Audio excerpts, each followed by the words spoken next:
Today I have a little trick or tip, I guess you can call it, of something that I like to think of when I'm in any said position in any said key. What the hell does that mean? Well, let's just take for argument's sake we are in the key of C, okay? One of the challenges with the guitar is any given key lives in many different positions all across the neck, right?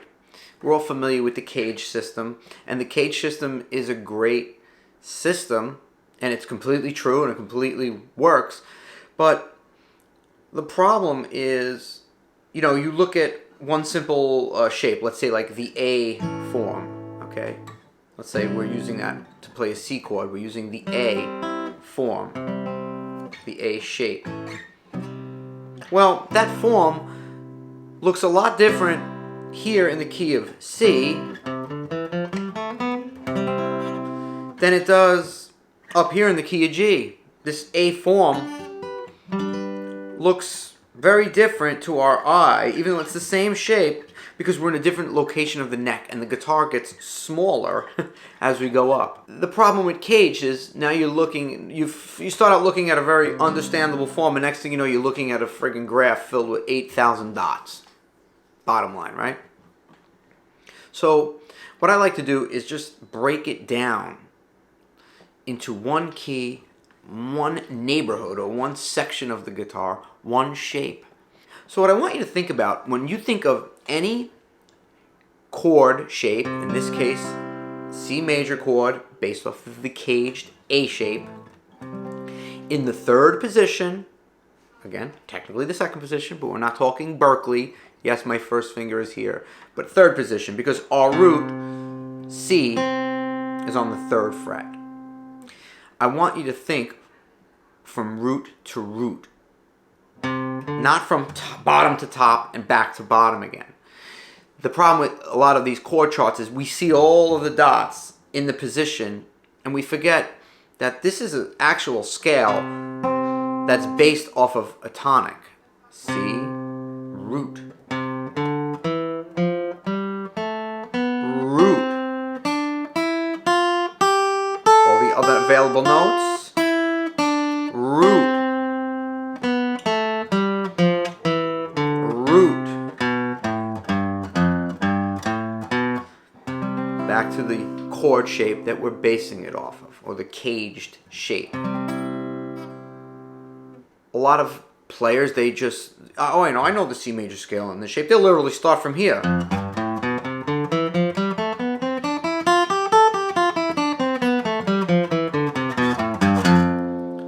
I would call that F Lydian. I wouldn't call that C major, even though F Lydian is C major.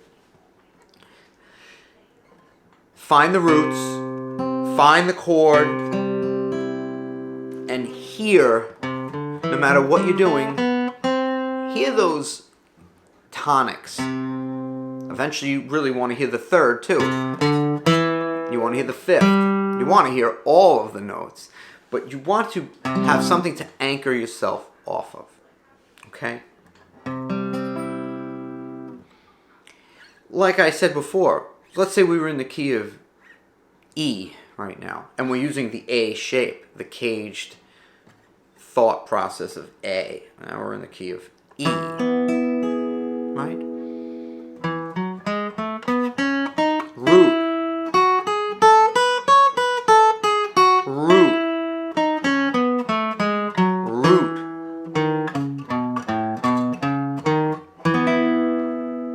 The actual chord that we're basing the scale off of. This helps us break down in very, very small pieces, bite-sized neighborhoods in certain keys that we can play in. So we literally get familiar with the location, the area of the neck itself in the key that we are in. Otherwise, our brain is trying to process too much, too fast. And I don't know about you, but I can't do that, okay? I rather just know when I think here, and I'm in the key of C, my brain automatically sees this chord shape, or is able to see this chord shape, and this this scale and the major and minor pentatonic that is related to this scale. So C major, right? Well, it would be great to know the C major pentatonic, right? 1, 2, 3, 5, 6, 1. 1, 2, 3, 5, 6, 1. Which also is what? It's also the A minor pentatonic.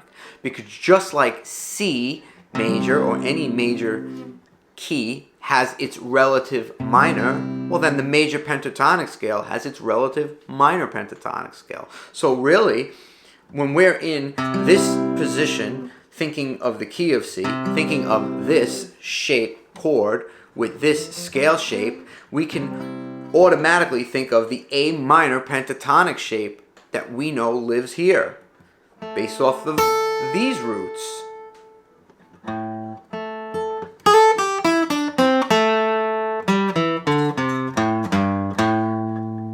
Right?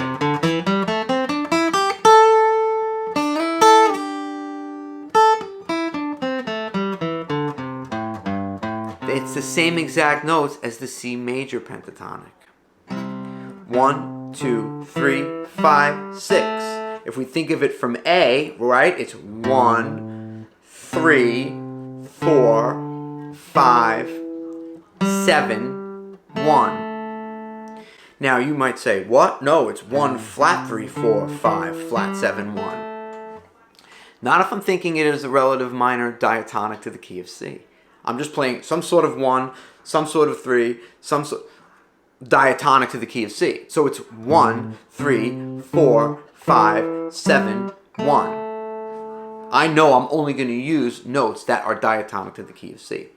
When they say 1 flat 3, 4, 5, flat 7, they're figuring the minor pentatonic scale, how it relates to the major scale. If you were starting from A, thinking from A major, well then it's 1 flat 3, 4, 5. Same notes. It's just how you're thinking of it. I don't like to think of my minor pentatonic scale most of the time in relation to the major scale that I'm deriving it off of. I like to think of it in relation to its relative major. Separate topic. Maybe I'm not being clear. Maybe it's a bit too much. But what I would say, if you take away anything from this lesson at all, is that when I'm in any said position, based off of any said caged shape and any said key, in this case C major, I want to think of the major scale from root to root,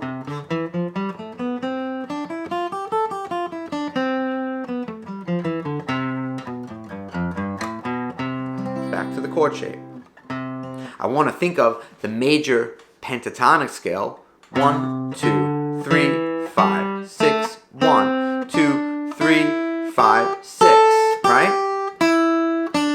And back.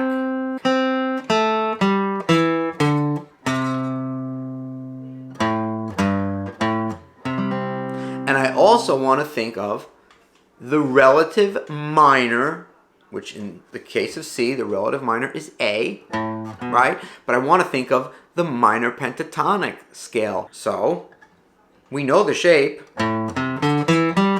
Everyone who plays guitar knows all the shapes of the minor pentatonic, right?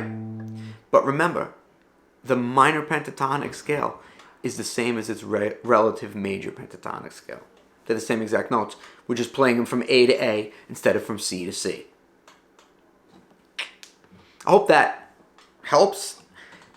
If you get nothing from this lesson, it's just to know to take a position, take a neighborhood, and see the chord shape, see the scale shape, see the pentatonic shape, and when you're in that neighborhood, you're going to have something to play. I am Frank Persico, and I will see you in the next video. Take care. Please like and subscribe. Have a good one.